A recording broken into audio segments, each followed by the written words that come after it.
hoje em dia não tem um projeto fácil, não tem um projeto que é lindo, maravilhoso. Sempre vai ter alguma coisa. A gente já superou. Então, a gente tem que ter bons profissionais, né? Para identificar o que é o problema, identificar uma solução e executá-la bem executada.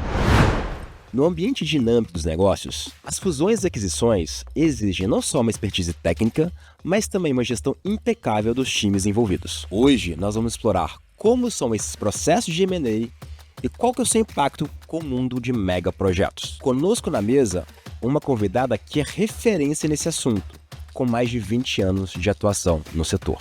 Eu sou Bruno Amaral e este é mais um Veroncast.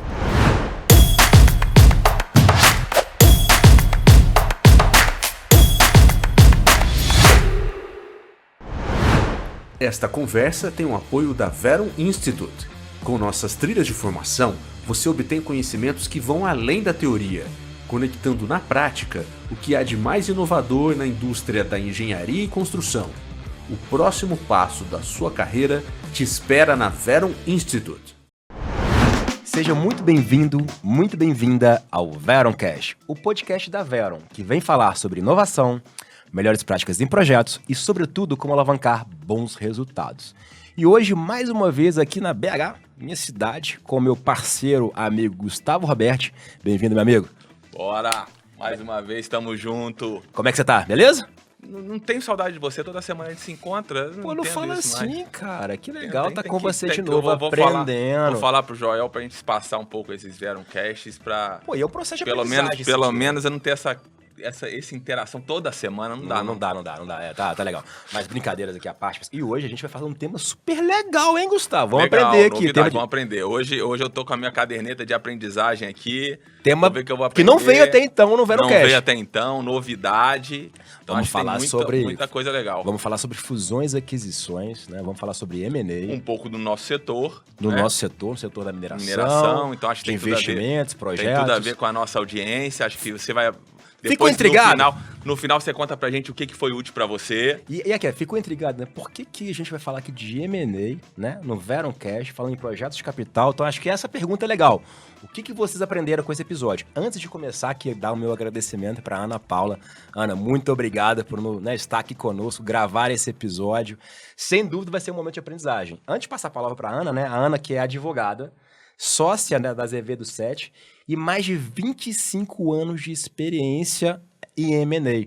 Então, Ana, obrigado aí pela presença, poder compartilhar conosco tudo sobre esse processo de M&A e qual que é o impacto, né, em grandes projetos de capital. Bruno, Gustavo, obrigado pelo convite. Estou muito feliz de estar aqui. Espero poder contribuir um pouquinho e aprender também com vocês. Boa. Já até falamos pra Ana, pessoal, que no final ela vai ter que falar pra gente o que ela aprendeu com esse episódio. Então, anota aí você também, canetinha, os aprendizados pra gente seguir a nossa conversa.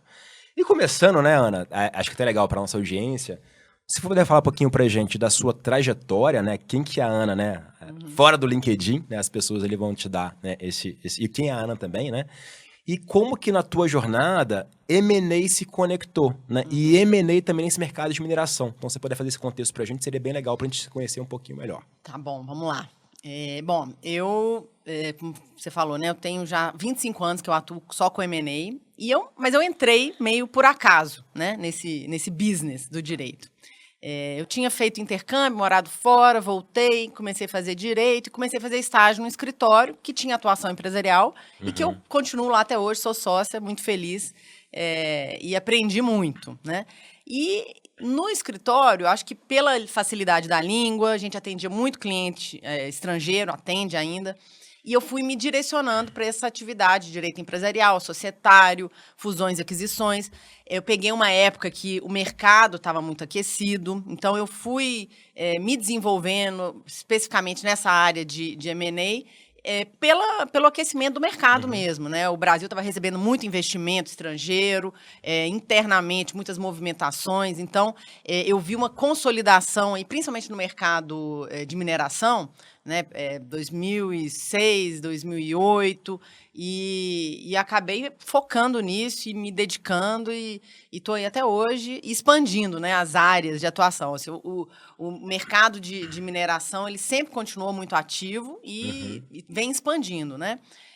A gente, no início, falava muito só de minério de ferro, E hoje em dia a gente tem uma gama aí de operações, né, em ouro, em materiais e minerais de transição energética. Então a gente está vendo muita movimentação nesse setor, além do setor de energia, né? A energia também tá bem aquecido. Coisa Legal. boa, hein? Isso é bom pro nosso mercado, hein? É bom. Aquecimento, mais projeto, mais dinheiro, né? Importantíssimo. Então, pra gente que é leigo, iniciar e ajudar a nossa audiência também, você podia trazer as etapas, ou seja, num processo de M&A, quais geralmente são as etapas que as coisas acontecem? Vamos lá. A gente tem duas posições aí. O advogado, ele está sempre de um lado ou de outro, né? Então, a gente pode estar ou no lado do comprador ou no lado do vendedor, né? Quando a gente está do lado do comprador, o processo começa, primeiro, ali como um namoro, né? Um flerte. Né, as empresas divulgam aí o que a gente chama de teaser, para, né, apresentar ali no mercado quais são os projetos interessantes. Aí o cliente vai lá conhecer, assina um NDA, que é um acordo de confidencialidade, para ter acesso a algumas informações, para aí sim começar o que a gente chama de due diligence, que é uma auditoria. Né? É um processo que a gente disseca a empresa, faz um diagnóstico, um raio-x de todas as áreas da empresa do ponto de vista jurídico, em parceria também com um parceiro contábil, financeiro, fiscal, para a gente identificar todos os passivos, contingências, riscos daquele negócio, daquela empresa. Né? Então, é um processo que é extremamente detalhado, extremamente moroso, mas, assim, durante esses 25 anos aí que eu estou praticando, eu já vi 3 fases diferentes. Né? Hoje a gente está falando de inteligência artificial, como que a inteligência artificial acessa um processo de M&A e acelera o processo de M&A. E isso é um parênteses, depois nós vamos falar. Eu acho que vale a pena. Mas quando eu comecei, era papel, né? Era, assim, documento físico. Imagina a quantidade. Não, era assim, a gente teve uma operação, inclusive de mineração, que a gente alugou 3 salas de um hotel e montamos 3 data rooms separados com os documentos papel lá, físico, para as pessoas irem lá, ficarem o dia inteiro lendo e anotando, identificando quais que são os passivos da empresa, né? E, no final das contas, o resultado desse trabalho de due diligence é a gente gerar um relatório para o cliente. E antigamente, né, eram assim, 250 páginas, aquela loucura. As pessoas, né, escreviam muito, advogado gosta de escrever, né, demais. E aquilo ali, eu falei, gente, o mundo está caminhando muito rápido, né? E quem vai ler esse relatório não é um advogado. Quem vai ler esse relatório é o gestor, é o diretor, é quem vai executar a operação, que vai implementar o projeto. E a gente vem, né, transformando, da mesma forma que a tecnologia vem transformando toda a nossa vida, a gente vai evoluindo também nesse relatório, para, no fim das contas, a gente apresentar um relatório de due diligence que identifique exatamente o problema, né? Qual que é o passivo, qual que é a contingência, qual que é o impacto financeiro daquilo ali que vai ter para o negócio, se a gente puder quantificar, e qual que é a medida mitigadora para poder resolver aquele problema, né? Porque com as mãos nesse relatório, o diretor vai poder tomar a decisão se, de fato, vai fechar o negócio, né? Se tem ali alguma coisa na due diligence que foi identificado como um deal breaker, como uma situação que não vai dar negócio, ou se alguma coisa ali ele vai tolerar o risco, vai assumir o risco, vai colocar como uma condição para o fechamento, ou vai ser tratado como uma hipótese de indenização. Então, o relatório de due diligence, ele serve como um material para o gestor e para o diretor de tomada de decisão, né? E de assunção de risco. Então, é um instrumento muito importante para definir ali as bases do negócio, né? A estrutura do negócio e se vai ter negócio mesmo ou não. Pós-auditoria, eu vou poder utilizar né, tudo que foi mapeado na due diligence na implementação do projeto. Então, eu vou compartilhar com a equipe, né, esse relatório, justamente para eles poderem já saber o que é que tem que resolver na execução do projeto. Então, assim, a due diligence, ele é o primeiro passo para a tomada de decisão, né? Se eu vou ou não vou ter um negócio ali. Aí, beleza, o diretor chegou e falou assim, não, eu vou tolerar isso aqui, eu vou exigir que seja uma condição que seja resolvida antes do fechamento. Isso aqui eu vou tolerar, vou assumir esse risco, vou resolver, vou regularizar pós-fechamento, né? Existem diversas situações que a gente recomenda que tem que ser resolvida antes do fechamento e outras que, olha, isso aí é um risco que você pode tolerar e resolver posterior. Mas esse é um processo decisório ali do cliente. Uma vez feita a due diligence, o cliente vai tomar a decisão de seguir ou não e apresentar uma oferta para os vendedores. Feita essa oferta e aceita, começa a fase de negociação dos contratos, né? Do efetivo contrato de compra e venda da empresa ou de formação da joint venture, né? Se eu vou comprar 100%, se eu vou comprar parte majoritária, né? Aí isso vai depender... Aí já é o desenho do negócio. O desenho do modelo negócio. Uhum. Isso. E aí, nesses contratos, eu vou ter que trazer inputs desse trabalho de auditoria justamente para colocar as obrigações de cada parte. Então, assim, você me vendeu uma coisa, é a mesma coisa de um carro. Imagina que você está comprando um carro usado. Você vai levar num bom mecânico para ele levantar ali todos os defeitos daquele carro. Ah, mas eu só vou comprar esse carro se você trocar o pneu aí, trocar né, esse pneu careca. Isso é uma condição para eu fechar o negócio. Ah, mas aqui sei lá, o banco, não sei o quê, depois eu vou resolver, vou trocar o banco, esse é um problema meu, eu que vou arcar com esse custo. Então, no contrato, eu vou dispor exatamente quem é responsável por cada coisa, né? O vendedor vai se responsabilizar por indenizar por esses passivos antigos, né?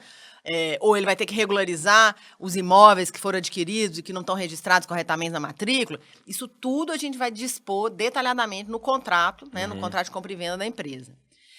E aí, uma vez a gente assinando o contrato, eu tenho um período para cumprir todas essas condições. Então, por exemplo, obter uma autorização de um órgão regulador, né? Em projetos, por exemplo, de energia, eu tenho que ter a autorização da ANEEL, dependendo do projeto. Eu posso ter uma autorização necessária de bancos que financiam aquele projeto, né? Muito comum, o banco exige que, se houver troca de controle, ele tem que anuir previamente, ele tem que dar a bênção ali para o novo comprador. Então, eu vou ter esse período de cumprimento ali dessas condições precedentes, que a gente chama. Cumpridas as condições precedentes, aí sim eu vou pagar e receber as ações ou cotas daquela empresa. E aí o problema vai para vocês, porque vocês é que vão ter que implementar a operação ali, a conexão. Garantir o projeto. Né? E executar o projeto, né? Então, a parte do advogado, ele vai ali até o fechamento. Trocou, pagou dinheiro, recebeu cotas, fechou o negócio. E aí, os problemas todos que eu identifiquei lá atrás na due diligence vão virar problemas do comprador na hora de implantar o projeto. E aí, essa sinergia, essa união com a equipe de implantação mesmo e de harmonia ali, de identificar diferenças de cultura, né?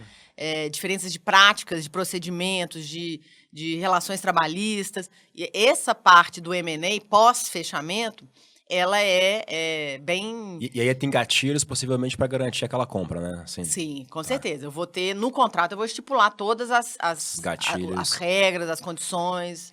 E nesse contexto, ainda no processo de M&A que você trouxe aí, o que pode ser deal breaker, ou seja, a gente está até falando isso antes, né? O que pode inviabilizar um negócio, né, de seguir adiante durante um processo de due diligence, que está conectado talvez com o nosso... Né, talvez quais principais issues, né, que geralmente apresentam, quais são os campeões da causa aí que geralmente dá problema no processo de due diligence? Campeão é sempre tributário, trabalhista e ambiental. Normalmente são os gargalos das operações, né? Tributário, né? Às vezes você tem um passivo tributário gigante, né? O trabalhista, às vezes, também tem situações ali insustentáveis. E ambiental, né?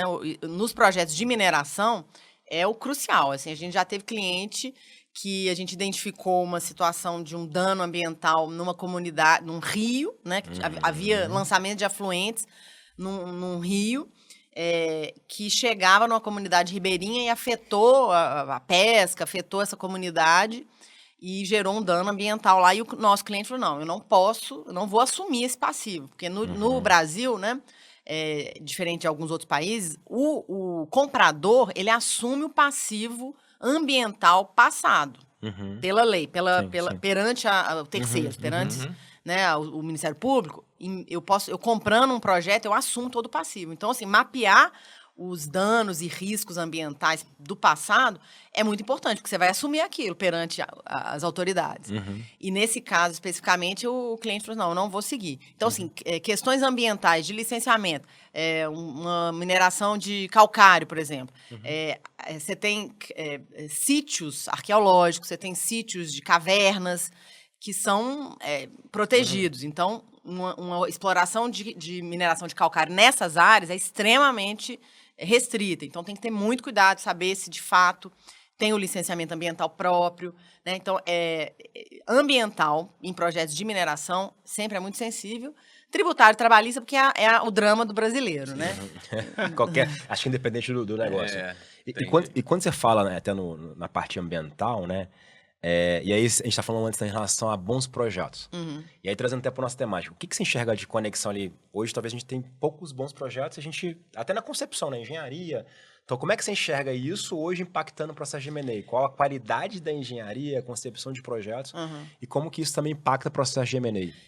Essa é uma boa pergunta, Bruno, porque é o seguinte, todos esses projetos antigos, bons projetos antigos, já foram vendidos, né? Então, hoje em dia, não tem um projeto fácil, não tem um projeto que é lindo, maravilhoso. Sempre vai ter alguma coisa. Sempre vai ter um passivo, sempre vai ter uma contingência. E nem sempre vai ser um deal breaker, né? Igual eu falei, a gente na due diligence, a gente tenta identificar qual que é a medida para tentar resolver aquele problema. Existem soluções? A gente vai trazer como uma medida ali para resolver aquele problema. Porque sempre vai ter, né? A gente não vai poder se furtar e ser um advogado. A gente é muito pro-business, né? A gente não vai poder simplesmente falar, olha, você tem um problema ambiental, você tem um problema tributário então e não vai ter negócio. Não cabe a gente falar isso, né? A decisão é do empresário. E o empresário está cada vez mais apertado para tomar essas decisões porque os bons projetos realmente são cada vez mais escassos ou mais caros, né? Então, ele tem que assumir mais riscos, ele tem que estar mais bem assessorado para poder mitigar esses riscos identificados, né? Então, eu acho que esse ponto de existirem bons projetos, a gente já superou.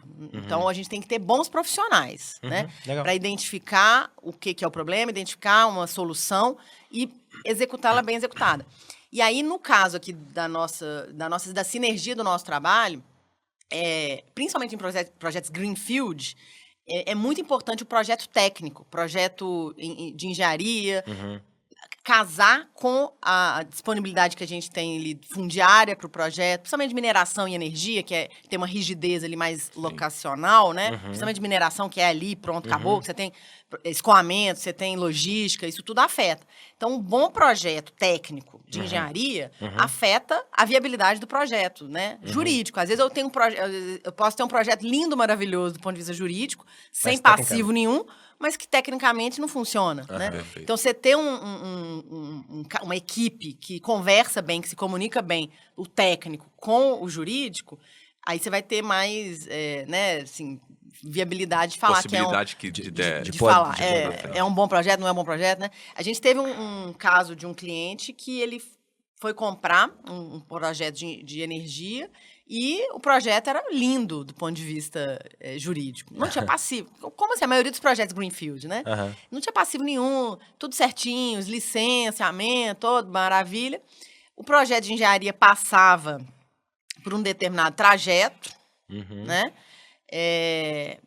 Ele apresentou lá internamente, então todo mundo ganhou o green light lá, o jurídico estava ok, o projeto de engenharia que ele recebeu da Target tinha um determinado trajeto, ele fez os cálculos para quantificar o custo e isso afeta o preço que ele ia oferecer para comprar.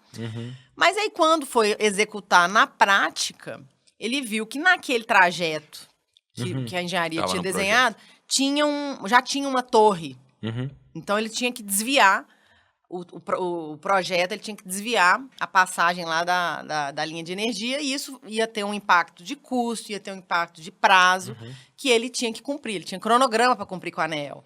Então, assim, essa conversa entre os times técnico com o time jurídico é muito importante, né? Até para saber, porque afeta o preço, né, do projeto. Vai desvalorizar o ativo, né? Isso está constantemente nos nossos dia a dia, né? Sem até processo de M&A, ou seja, um projeto que está estabelecido, pré-aprovado e etc. Mudando conceitos pensados inicialmente, naturalmente está em estouro de prazo, estouro de custo, então está no nosso dia a dia constantemente, né? Agora, pegando uma coisa que você falou no início, né, dos lados, quando você estava detalhando a etapa de M&A, do lado comprador, do lado vendedor, o processo é o mesmo, né? Mas na atuação de vocês, assim, há diferença, ou seja, como que eu atuo no vendedor, como que eu atuo no comprador, que questões isso é diferentes legal, que existem. porque assim, quando a gente está com o chapéu do comprador, a gente está lá fiscalizando e identificando e querendo apontar o dedo na ferida para ajudar o nosso cliente a baixar o preço do negócio, porque né, a gente achou algum problema. Quando a gente está pelo vendedor, a gente tem que arrumar a casa. Né? Então, a due diligence também é importante, uma due diligence prévia, preparatória para uma operação de M&A, para você arrumar a casa, né? Para não identificar... Ou seja, se eu quero vender, eu faço due diligence antes para entender meus pontos, para depois fazer Isso, uma pra você entender suas fraquezas. Sim, Olha, porque o cara que vai vir te comprar, ele vai fazer esse trabalho. Se ele fizer um trabalho bem feito, ele vai achar pelo em ovo, vai falar que né, achou um processo da sua avó lá em uns 1900 sei o quê, que tem um impacto no imóvel e tinha um direito hereditário sobre a lavra. Então, assim... Ele vai achar. Então, você tem que tomar isso como vendedor, arrumar a casa antes. Não sair desesperado e achar que o seu negócio é muito bom, né? Porque financeiramente ele para em pé. Você também tem que ver se juridicamente ele não tem alguma calcanhar de Aquiles. Então, a grande diferença do M&A quando você está no sell side, né? No vendedor, é fazer essa preparação com o dono antes, para ele se preparar para saber se ele não tem nenhuma fragilidade. Porque aí, uma vez que ele identificou, ele consegue resolver e arrumar a casa antes do comprador entrar para fazer o trabalho de due diligence. E aí ele vai ter uma melhor condição de negociar, né? Até para ele saber e não ser pego ali desprevenido. Pegando uma pauta que a gente traz, até na Veron, né, a gente fala muito de colaboração. E aí, na implantação de projetos que o Gustavo traz, a gente tem um problema típico que é que a gente tem um olhar, às vezes, muito fragmentado. Se eu sou uma empresa de engenharia, eu vou estar olhando para o meu pacote de engenharia. Se eu sou uma empresa de construção, meu pacote de construção. E se eu sou fornecimento, meu pacote de fornecimento. E o owner, muitas vezes, ele vai estar olhando para ele também. Então, ninguém está olhando muito para o projeto. Olhando agora no contexto de M&A, e aí, assim, um ponto que a gente traz ainda na implantação é como que a colaboração não é abraçar a árvore? Como que a colaboração, na verdade, eu vou garantir que eu vou desatar esses nós, garantir sinergia para destravar valor, para gerar mais valor para o negócio. Olhando agora em M&A, você falou de comprador e também né, e de quem está vendedor, também vão estar né, olhares distintos, né? Cada um com seu time olhando né, necessidades diferentes, né? Como trabalhar isso, né? Porque eventualmente eu vou estar olhando, o Gustavo está me vendendo, quer vender no melhor preço possível, eu estou comprando, quero pagar o menor preço possível. Como que trazer não sei como é que vocês trazem isso na parte de M&A, quais são os gatilhos que a gente consegue trazer essa temática de colaboração, mas de impulsionar o business para gerar mais valor para todo mundo? Assim, uma relação ganha-ganha. A gente tem né, assim, algumas projetos que o cliente ele tem essa visão, porque isso é muito importante. A gente tem que estar alinhado, a equipe toda, jurídico, com técnico, com fiscal, com todo mundo, para falar a mesma língua, né? Então, assim, tem cliente que já chega e fala assim, olha, nós vamos fazer reunião semanal com todo o time, e bota todo mundo numa sala, né, de Teams, e cada um faz um briefing ali de 10 minutos de como é que foi o projeto daquela semana. Então, eu vou chegar e vou falar, olha, eu identifiquei aqui um problema porque o imóvel não está regularizado. Aí o cara o cara técnico vai falar, então, peraí, isso aí, porque lá tem uma erosão lá e a gente precisa ver se eles causaram essa erosão. Então, essas reuniões né, de equipe, que aí todo um representante de cada equipe, é um momento ali, 10 minutos, cada um fala o seu principal finding e troca essas experiências, né?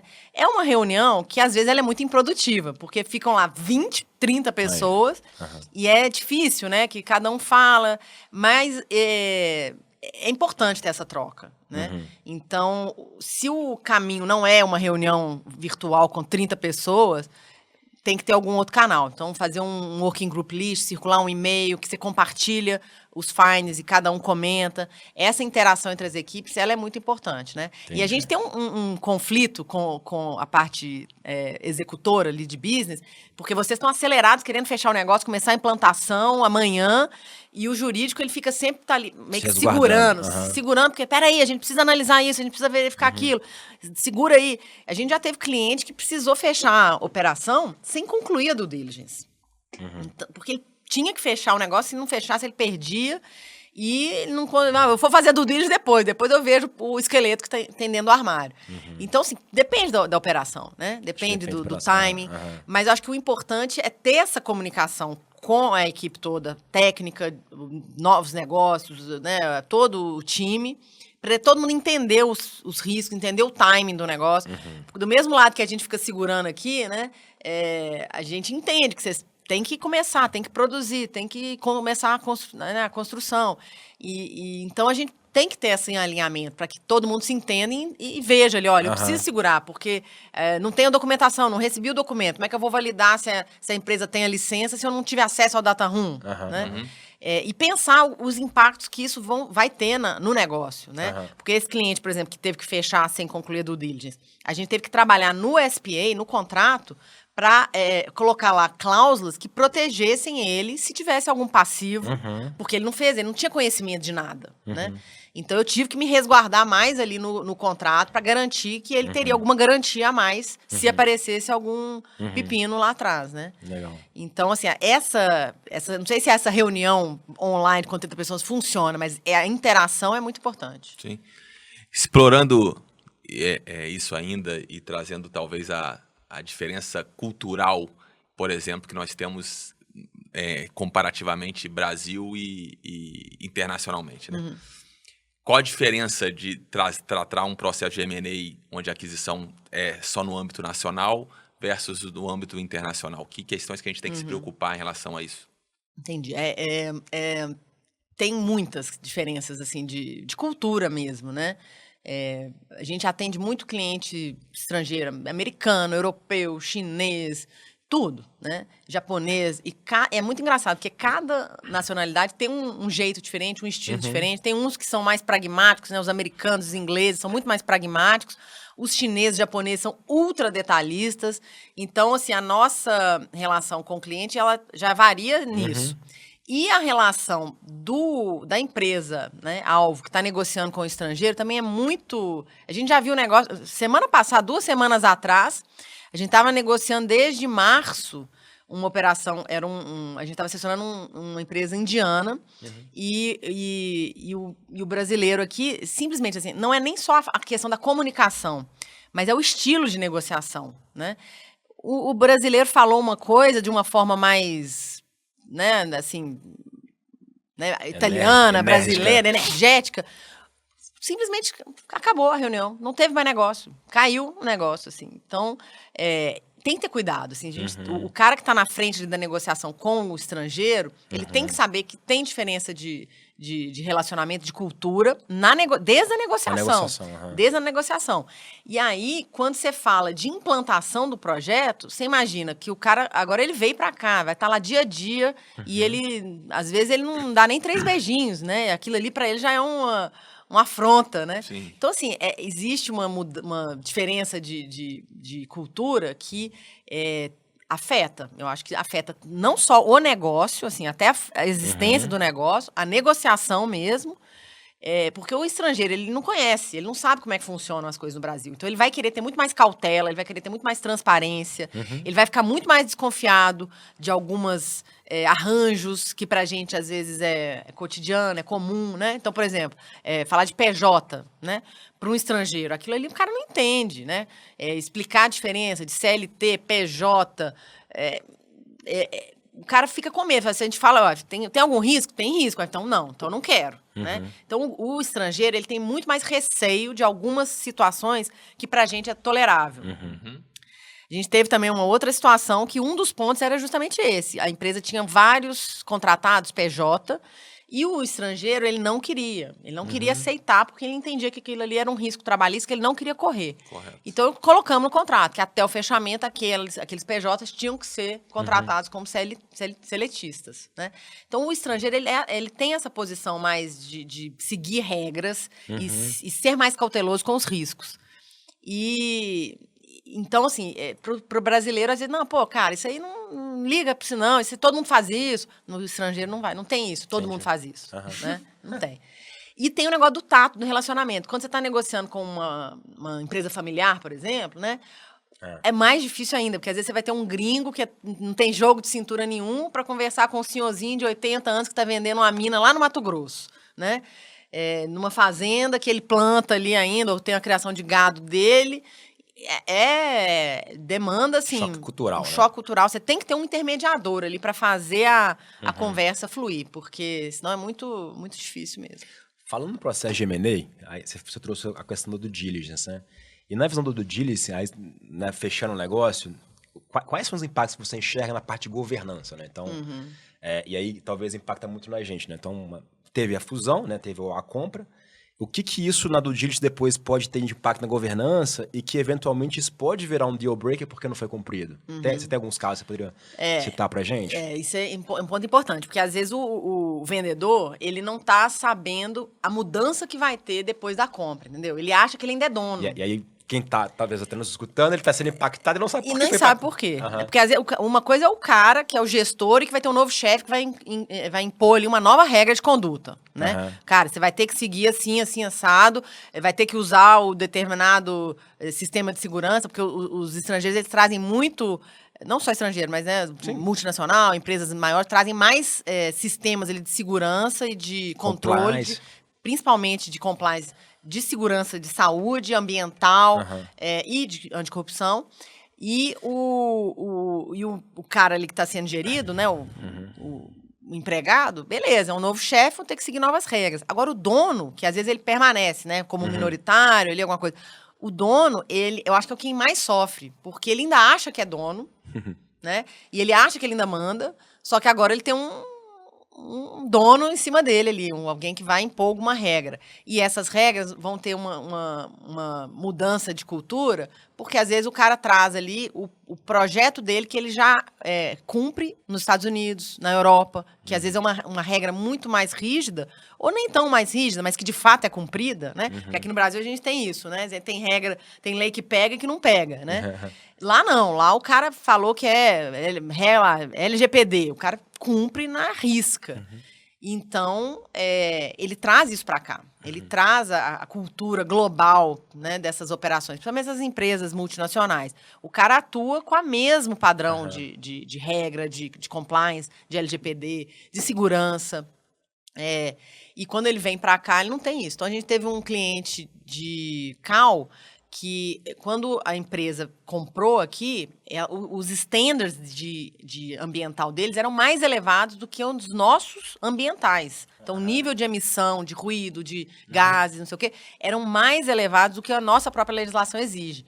Então, o cara que estava executando o projeto aqui, ele falava pro cara, meu amigo, mas eu não preciso desse, a lei não me exige, eu não preciso fazer isso. Aí o dono falou, mas não importa, né? Esse é o padrão da minha empresa, esse é o padrão que é exigido na minha empresa. Então, assim, é uma diferença cultural para quem está lidando e acostumado no dia a dia a executar um projeto de acordo com a lei brasileira, né? Ele vai seguir ali, vai ter que mudar um pouco a regra, seja na parte trabalhista, seja na parte ambiental, seja de segurança, né? As principais preocupações jurídicas também estão na linha de tributário, trabalhista, ambiental? Ou tem algo a mais que também tem que se preocupar nesse desenvolvimento de due diligence ou no contrato, etc? Principalmente nessa indústria, né, de mineração e energia, o que pega é isso, é ambiental, é o regulatório, né, e tributário e trabalhista. Claro, você sempre tem um problema, um cível, um processo que às vezes é muito importante, às vezes é alguma questão de propriedade intelectual que afeta uma patente de um processo, né, da empresa, que a empresa usa ali determinado bem. Então, assim, de uma forma geral, fundiário. Fundiário é uma questão importante também, né? Dependendo da área. Se você tem uma área regularizada. A gente tem muitos projetos hoje em dia que você tem, às vezes, conflito de assentamentos com reserva indígena, com proteção ambiental, com terras da União. Então, assim, mistura tudo. Às vezes não tem escritura, não tem registro, não tem nada. Então, assim, varia muito o projeto, né? Mas em mineração e energia é isso. É ambiental, é fundiário, regulatório, é o que mais pega nos pontos, porque isso vai afetar a execução, entendeu? Vai trazer risco para o negócio, né? E vai afetar a implantação do que vocês estão pensando. Eu vou ter que construir aqui nesse imóvel, mas nesse imóvel não pode, porque isso aqui é uma reserva de preservação permanente, ou tem um assentamento aqui, eu vou ter que deslocar essa comunidade. Para mineração isso acontece direto, né? E é um problema. Porque você tem uma rigidez ali, e como é que você vai fazer? Eu vou ter que deslocar uma determinada comunidade para outro lugar? Sim. Compensar, fazer uma compensação? Então, isso afeta a execução. Então, o seu projeto, na hora de pensar ali no desenho, a gente tem que levar em consideração esses fatores do ponto de vista jurídico, né? E aí, mais uma vez, por que a due diligence é tão importante? Porque eu vou mapear isso tudo, então eu vou te falar lá, ó, nesse imóvel eu tenho essas restrições. Aí o seu time vai chegar lá na hora de fazer o desenho de onde implantar, fazer a planta e tudo. Aqui não dá, porque aqui tem proximidade com uma determinada comunidade. Por exemplo, projetos de aquecimento solar. Eu tenho um determinado limite de distância que os painéis podem estar de pessoas, por conta do calor que ele emite. Então, inclusive, eu tenho que identificar se dentro daquele imóvel existem construções, existem moradias, porque se eu simplesmente falo que o imóvel é esse, você chega e faz seu projeto de engenharia botando lá as placas ocupando todo o terreno, não dá. Porque eu tenho uma distância mínima ali, porque eu vou gerar um calor e vai prejudicar quem está ali numa barracão lá, às vezes até ilegal, às vezes irregular, né? Então, esses pontos todos identificados na due diligence afetam a execução do projeto. Voltando quando você trouxe essa carreira, você falou que você foi, tá em M&A, em mineração, que foi muito visão de mercado, que teve uma visão de aquecimento de mercado muito grande, 2006, por aí, no década passada. Como é que você enxerga isso hoje? Como é que você enxerga o contexto de fusões e aquisições no contexto de minerais críticos, hoje, quando a gente pega nesse contexto global de guerras, ouro disparando, minério de ferro, tendência de baixar o preço, como é que você enxerga essa dinâmica de mercado e que impacta a nossa audiência em relação a projetos? Como é que você está enxergando esse movimento de M&As no futuro do Brasil?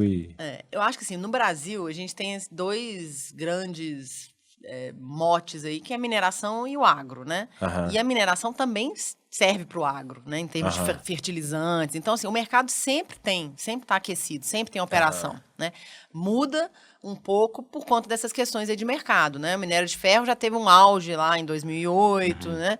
A gente vê hoje em dia uma demanda crescente de projetos de lítio por conta de transição energética. Todos os minerais que são utilizados para a transição energética têm uma procura maior, né? Especificamente de estrangeiro até, sabe? Às vezes são projetos até mais greenfield, o cara ele já pensa aí no futuro, então eles estão interessados, assim, tá aquecido, né? Ouro sempre, quando tem guerra, né? O ouro sobe e os projetos de ouro valorizam. Então, minerações de ouro também a gente sempre vê esse movimento de procura e de aquecimento do mercado, né? Então, você tem movimentos aí agressivos como o da Anglo, né, que a gente estava comentando mais cedo, ofertas, né, hostis. Oferta hostis, né? Mas você tem movimento de todo tamanho, você tem grandes empresas movimentando e tem pequenas empresas. Às vezes você tem um fazendeiro lá do Mato Grosso que tem um direito minerário na terra dele e ele está aposentando, quer vender para um gringo. Então você tem operações de todo tamanho. O mercado fica aquecido por conta disso. E é legal que até na parte de viabilização de negócio, né? Você pegar até, a gente falou da Anglo na visão da BHP, né? Dessa aquisição hostil, mas teve também, né? Que foi aprovado recente também, meio que uma joint venture, né, entre Anglo e Vale, viabilizando, né, um potencial de um novo projeto. Então, acho que o M&A a gente olha muito uma vez, vai compra e venda, mas eventualmente ele criar um novo negócio. Criar um novo negócio e criar um novo projeto, né? Você tem algum projeto que você poderia compartilhar com a gente que é de destaque, né, assim, que trouxe aprendizados para você nesse contexto? Nossa. Você poderia falar também, né? Assim, eu não posso citar nomes, né, porque questão de confidencialidade, mas assim, eu aprendo todo dia, assim, cada operação é uma operação diferente, né, e são projetos, assim, bilionários, grandiosos e memoráveis, né? A gente, na nossa profissão, a gente vira à noite, às vezes, né, trabalhando, tentando fechar um negócio para o cliente, pensando em alternativas. E, putz, é difícil dizer, assim. E até talvez, assim, para nossa audiência, né? Assim, o que você entende que a nossa audiência está escutando a gente? poderia contribuir mais para projetos exitosos de M&A? O que você acha que poderia ficar para eles Eu acho aqui? que é essa interação, sabe? Eu acho que existe uma distância ainda. O pessoal enxerga o advogado, às vezes, como inimigo, sabe? E a gente não é. A gente está ali para ajudar mesmo, né? A gente está ali para fazer o negócio e para tentar achar uma solução para os problemas. Porque tem muito advogado que realmente só apresenta o problema, né? E aí, o cara que está ali para executar, ele fica, pô, lá vem o advogado com um problema, não posso fazer isso, não posso fazer aquilo. Mas eu acho que é essa troca, né? Acho que essa é a oportunidade, né? Agradeço de novo por estar aqui, porque eu acho que é essa liberdade que a gente tem que construir de compartilhar os problemas. Eu achei um problema jurídico, você tem um problema técnico, como é que eu vou resolver, né? Vou conciliar os dois. Eu acho que é essa troca que a gente precisa, né, explorar mais mesmo. Que todos os dois são pro-business, né? Isso. Na verdade, tem um elemento em comum. Continuando falando de futuro, em tempos de desenvolvimento tecnológico, inteligência artificial, que você mesmo falou, já existe alguma aplicabilidade no processo de M&A que traga algum benefício em relação a essas novas tecnologias? Tá rolando, tá começando. Já tem alguns produtos no mercado, assim, algumas ferramentas, né, que ajudam no processo. Mas tem muita gente que fala, né, que ainda fala, mas na verdade não entrega, né? Então, assim, eu acho que vai desenvolver rápido. Igual eu falei, né? Eu falei lá atrás, que eu comecei no papel, né? A gente fazia o relatório de 250 páginas em Word, uma coisa de louco. E a gente evoluiu para entregar um negócio mais conciso e palatável, né, digerível e objetivo e claro para o cliente. Então, eu acho que a ferramenta ela vai evoluir rapidamente e vai ajudar a acelerar o processo de realização do trabalho. Mas eu acho que o pensamento, assim, a análise crítica, ainda ela não consegue fazer. Aí ainda, né? Não sei se ela vai chegar lá, né? Mas ainda ela não consegue fazer. O que ela faz é agilizar ali um trabalho, por exemplo, de busca de certidões, busca de documentos, pegar palavras, né? E fazer, selecionar ali com base naquelas palavras-chave. Mas a análise crítica daquele material, porque a due diligence nada mais é do que eu pegar um banco de dados enorme, né? Um data room, e pegar aquelas informações e traduzir ela para que vocês, na hora de executar e de tomar as decisões, tenham nitidamente claro qual que é o problema, qual que é o custo, qual que é a solução, né? Então, essa análise crítica, para eu saber o que aquela base de dados, aquela inteligência artificial me trouxe, e para eu falar assim, qual que é o impacto disso aqui nesse negócio? Será que essa falta dessa licença é um deal breaker? É uma condição precedente? É uma questão de indenização? É uma coisa que eu vou regularizar? Né? O que é? Essa análise crítica para identificar o problema, ela ainda é feita, né, com base ainda na inteligência humana. Mas, sem dúvida, essas ferramentas todas, elas têm auxiliado a agilizar, dar mais agilidade no processo. Aí talvez na entrada dos dados, ou seja, vai entrar o dado, são zilhões de documentos para ler. Então, processa, né? Processar os dados. Consegue processar, categorizar. E até certidão, porque antigamente você tinha que pedir certidão órgão a órgão. Então eu vou lá pedir uma certidão negativa disso, a certidão de matrícula daquilo, cópia de não sei o quê.